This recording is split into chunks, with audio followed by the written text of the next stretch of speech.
Io invece credo che oggi di aver assistito e vorrei riuscire a dire questa cosa: allo specchio un ascensore da solo. Per esempio, si blocca l'ascensore, io sono da solo.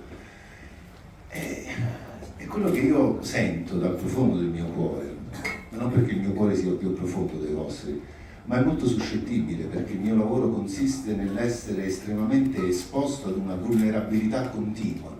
Non c'entrano niente i personaggi che si interpretano, sono le esperienze delle altre persone, un po' come diceva Adriano attraverso la voce di Margaret Yourcenar nelle memorie, no?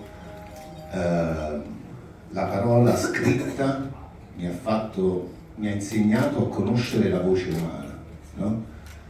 E qui si dovrebbe dire: il colore mi insegna a conoscere la luce che c'è nelle persone. Bene, questa luce che c'è in voi ha un solo nome, e un po' ne sono alla mia età invidioso: è amore.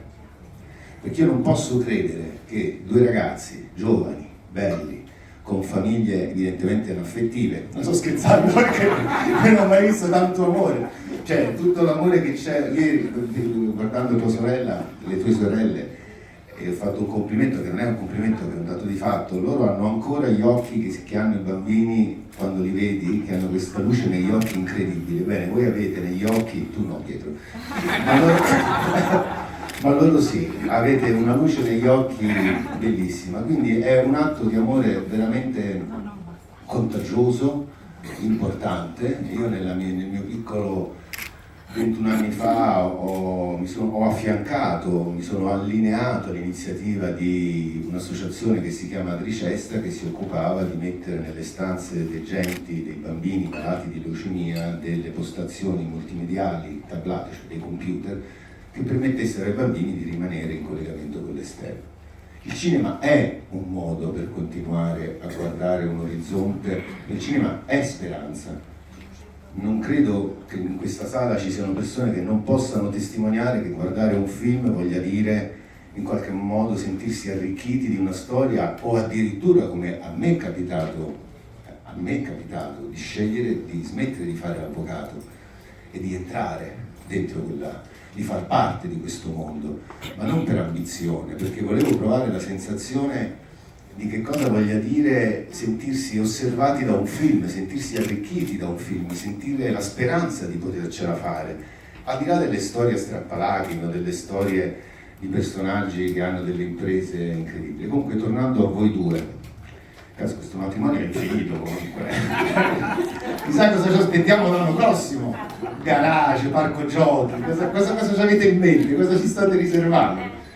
E quindi questo amore per me è veramente incredibile. Appunto l'associazione di cui vi parlavo prima creò questo piccolo slogan che era un buco nel muro.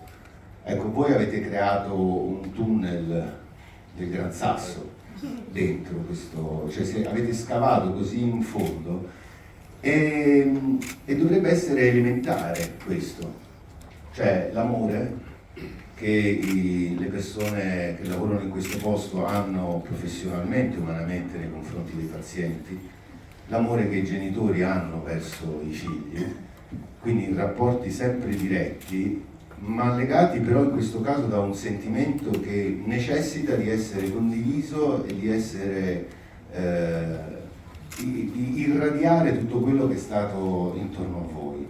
E io di questo vi sono più che infinitamente grato. Spero di poter che queste parole non siano scritte sulla sabbia, cioè spero che l'esempio che voi diate non sia un esempio scritto su una superficie dove l'alta e la bassa marea si portano fuori le buone e le cattive intenzioni, perché questo esempio è, forse perché ha a che fare col mio lavoro, è un'iniziativa straordinaria. È per questo che avevo pensato, con i miei due amici, di fare una piccola cosa che ci eravamo preparati. Che dite?